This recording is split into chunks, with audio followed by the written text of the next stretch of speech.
So it's been a little bit. Um, as you know, my videos are somewhat behind based on my time and scheduling and internet availability out here in Moab. I've uh, I've been here for about five weeks, going on 6 weeks. Got to do quite a few things. Got to do a lot. I've put close to 1,500 miles off road on my truck. It's been just a whirlwind, a very exhausting whirlwind of adventures. And as I've mentioned previously many times, I'm not posting content that I actually record every single day. I record about 10 hours to 12 hours worth of video footage on all of the cameras. And the only way to do this, please, justice, is to actually go home and at a more leisurely pace to actually produce travel videos, to actually produce all the wonderful content that's forthcoming. It might take some time, but it will happen. It will absolutely happen. There's going to be, and I've already talked about this, but keep running into people on the trails. They're like, "Oh, hey, you have a YouTube channel, blah blah blah blah." So this is somewhat of a kind of like an FYI once more. The only way I could do what I do, which is just go, is to not do anything else. Like a typical YouTuber, they're bound by somewhat of a schedule, especially if you're like into RVing and off-roading or like anything really. They have, oh, I need to produce a video by then, or I need to produce a video by then. Well, to produce good quality content, it requires you to, number one, film it, number two, edit it, number three, to actually upload and, continue filming for the next video. There's YouTubers with ample amount of time that do that, right? But then there's other YouTubers that do exactly the opposite, which is they record something, they take some time to think about what they want to produce, and then edit it, and then produce wonderful content. So I guess everybody's running at their own pace. Now, in my particular case, I just don't have capacity to do either, because I'm on the road, because I'm on the go, because every single day is just, I barely have enough time to actually recharge all of the batteries and offload all of the SD cards. And it's been absolutely crazy. Despite that, this last, I'd say, couple of weeks have been extremely difficult. Moab wears on you. I don't want to say anything negative, because I'm absolutely at awe of being in this area. To have this opportunity to be able to actually enjoy. I mean, come on, just like look at this, right? I have LaSalle Mountains, I have a cliff over there. If I pan the camera that way, I have cliffs over there. I have cliffs over there, and as a matter of fact, there's also like cave drawings and stuff in there. So you get to experience all of that on the daily, right? There's just like so much of it that you can't even, like, it takes your brain like, you try to do this in your brain to rectify just what you see, because living on the East Coast, you're not privy to anything even remotely like that. And I don't care what anybody else says. Haven't been to 23 separate states. Well, 24 by the end of this trip. Well, actually even more, if I choose to take a different route. But based on the 23 states I've been through now, okay, there's nothing nothing remotely close to the grandeur that you experience in this one area of Utah. Just I keep pinching myself because all it takes is 1 hour in any direction. And as a matter of fact, a lot of times you don't have to go that far. All it takes is 1 hour, and you're in a completely different environment, like legit, completely different environment. You just like, how is that even possible? If you go to like South Carolina, for example, or Georgia, the Appalachian Mountains go from like the Alabama all the way through, I believe it's like Maine, Vermont, and all them places. And it all looks about the same. I mean, that's what we have on the East Coast. You have the actual ocean in the shoreline, and then you have like the Appalachians over there. And that's basically it. Like, there's nothing, well, okay, Tallulah Gorge is maybe one exception. But then again, it's a part of Appalachians, so here you have multiple ecosystems and geological formations just clashing into this one kind of, it's almost like nature said whack, and then it just went just like that. It's crazy. Like, just how do you, like, I totally get why people keep coming to Moab every single year, because it's just such a, there's so much to do. And when you're bored and exhaust one thing, you could continue doing all those other things. Like, if I look that way, every single day there's people floating by on a hot air balloon. If I go that way, there's people on boats going down the Green River and the Colorado. There's people on mountain bikes, and it just, you don't have to go off-roading. You don't have to go hiking here. There's all this other stuff you could be doing. Like skydiving is another good example. But despite all of that, despite it just offering so much and being an extreme sensory overload,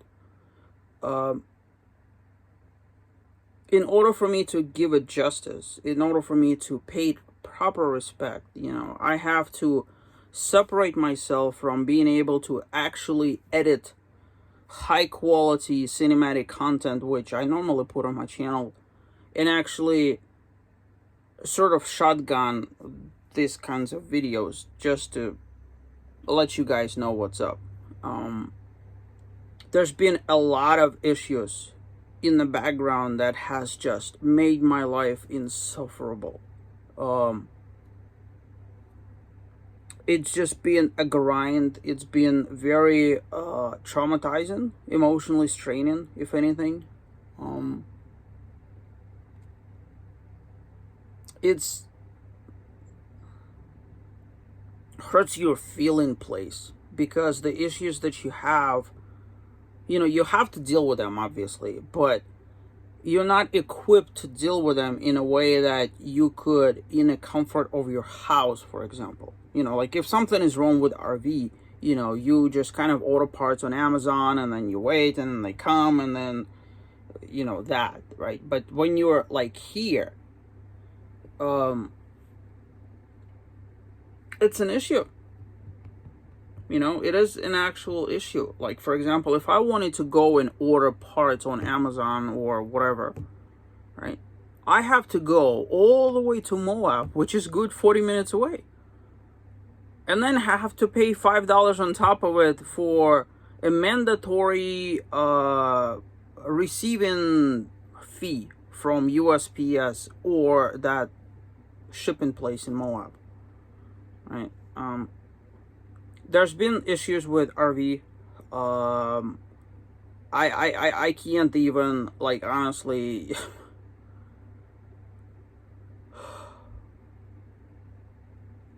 There's been good things, but there's also been those weird issues with RV that really just make you just shake your head, because my solar charge controller, the sole remaining of the original batch that I got is basically on its last legs. Now, I have a replacement up there in the box, right? I have that covered, but I still haven't swapped it. Maybe it's something that I need to do soon, because it's crazy. Like, I can't believe Renogy, which is one of the best companies out there, would produce something so pathetic. You flip the inverter so that you could brew yourself coffee, and all of a sudden, the voltage that's shown over there goes from, say, like 12.9 to 11.5 just because. And you look at the other charge controller, of which I have two in the system, and it's showing 12.6. Like, it's showing a typical dip when you flip the inverter of 0.3 volts.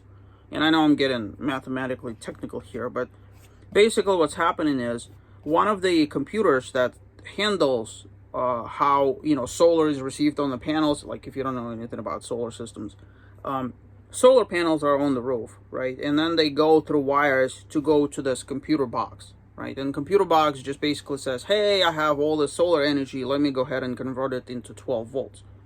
And then it also has an off switch, which means that if your battery bank, your batteries basically in RV are full, stop charging, that's it, kind of thing. Well, that computer has been nothing but an issue with every single one of them. Like, I have basically upgraded from the old system to the new system, and every single one of the new systems have failed. One on the way from Florida to Utah. One while I was still in Florida, like right before the trip.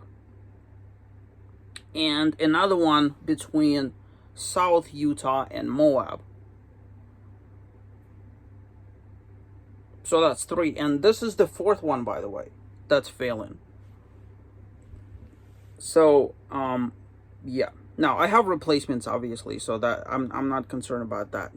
But just it's like that. Now, other issues that I have are like trivial, but they're just really like, why? Like, for example, a shelf on a fridge broke. I just put screws in it like 2 seconds ago, actually. Well, 12 minutes ago. Simply because I don't know how else to fix it. I'm like, good thing that I took tools with me, because things like that, like, how do you fix them? I've done some maintenance projects on RV. If you notice behind me over here, put another couple of fantastic fans, just like I did with the old RVs. I don't go through the process of removing the covers on the top, replacing entire unit. I just go straight from the bottom. I separate it into pieces. I have a video of it, like 45 minutes on this channel somewhere. When I copied from my old YouTube channel, I brought it over with me. So, another mod that I've done is actually on the roof. That's to do with the sewer. Sewer is another huge issue. I've been dealing with the fact that my sensors are broken and or clogged or whatever on the black tank, which basically I have no idea how full the tank is. So it was 100% full. Had to go to town, obviously, dump it and all that stuff. But while I was in town, I also took the liberty to replace, here's another issue, a leaking sewer valve, the 3-inch thing that you pull the lever to dump the tanks, because it was leaking. So that's another issue, right? And if you ever had to deal with like that kind of icky situation, you can only imagine what the smell was like with 106-degree temperatures out here in Moab. Another thing that I've done is actually remove the vent cover for my black tank on the roof and put one of those rotating with the wind siphon funnel thingamajigs. So those are kind of like the RV fixes and whatnot. The Moab itself has been taking toll on other things. Like with the pickup truck, for example. I use Harbor Freight Tools fuel pumps. Those red ones with the lone stick that cost like $9. So I've grabbed 3 of them from Harbor Freight before I headed out here. And basically what's been happening is one died between Mexican Hat, which is southern Utah, and Needles, which is middle portion between here and there. So, and then another one died out here in Moab, so I'm basically down to 1. If that one breaks, I may just switch to using funnels instead, because there's just no place to buy that kind of stuff over here in Moab. So it's just been like little things like that. They're not like catastrophic, knock on wood, but just little things that here's another thing, and here's another thing, and here's another thing. And just like with a cup, when you keep adding water to it, at some point it's going to overflow. And mitigating for that kind of stress, and other things that I haven't covered in this video, just it's been taxing on my psyche. It's hard to like keep your composure considering, like I'm already behind in my schedule, in my plans. Nothing to do with me. There's other variables in play that have drastically changed a lot of things in the background. I'm going to spend the next, I'm guessing, at least a week, maybe even 2 weeks, dealing with that, sort of like catching up. The valuable resource that you don't have a lot of is your time off.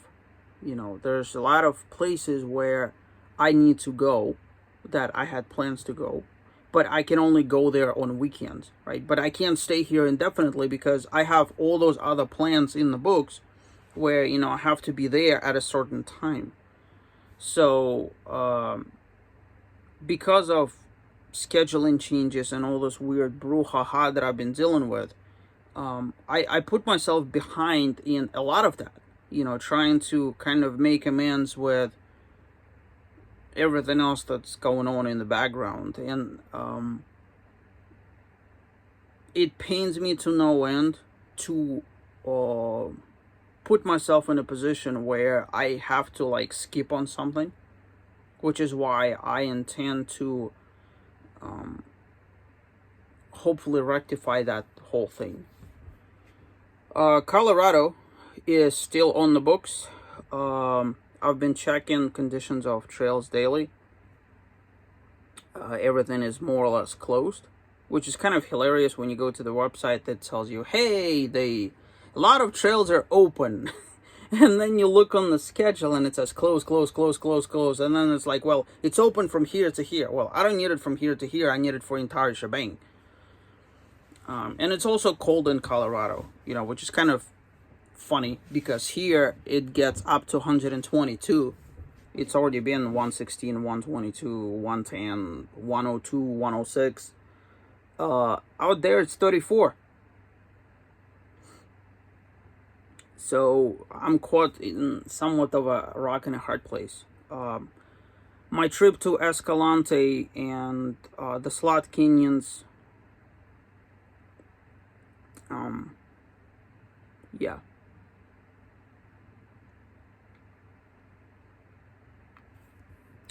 There's still an opportunity for me to go. Scheduling wise, it's not working out at all. because my original plan was to take time off so that I could do those hikes, so that I could do those things. And those hikes and those things, sorry,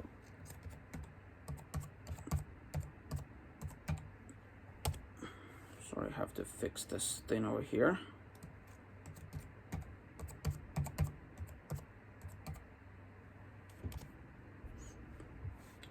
They more or less require time, and again, time is a resource which is at a premium. Like if you have to do a 5-hour hike, 5-hour hike on a flat ground, okay, might take you, I don't know, 2.5 hours each way. Okay, out here in Moab, that just doesn't happen like that, right? Out here in Utah, it just doesn't apply, because if you have to go up the slope like this, or even like that, in hot weather, it takes time.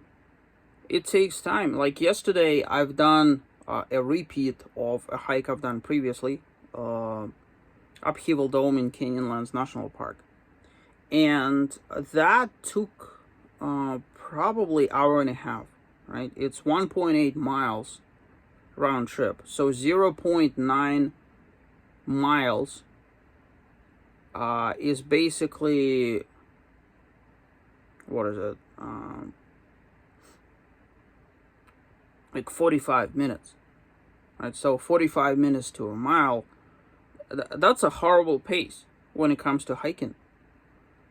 And when you just oppose that against like 5, 6, 7 mile hikes that I had planned, in Capitol Reef National Park, I don't know. I mean, it's still possible, don't get me wrong. Just, I don't know. I haven't ruled it out completely, but I more or less ruled it out. It's just the distance wise, plus the variables involved. I think that would be a perfect trip for like May, not middle of June, because weather just keeps creeping up. So, yeah, Goblin Valley and the Wedge are still on the books, but I'm losing motivation to even go there. Which is just horrifying, considering that it's something that I was looking forward to doing to a greater extent. But again, because of how my plans have changed, everything was scheduled in such a way that you go right, you do this kind of business. But if you have no play, like if you're not going here anymore, you don't. So, like I said, being out here in Moab for 6 weeks have been somewhat interesting, emotionally speaking. But I do my best to keep my spirits up. I do my best to kind of maintain a positive attitude and just keep trucking along and deal with situation as it comes. I've actually spent a lot more time working than otherwise. In some ways, that's good, because it allows me to, on the back end, to, if my plans, whatever, right? On the other hand, because I've been doing that, and because I've been doing sort of shorter days when it comes to my plans that I was hoping to do, and because I didn't go to Escalante area where I was supposed to be right now,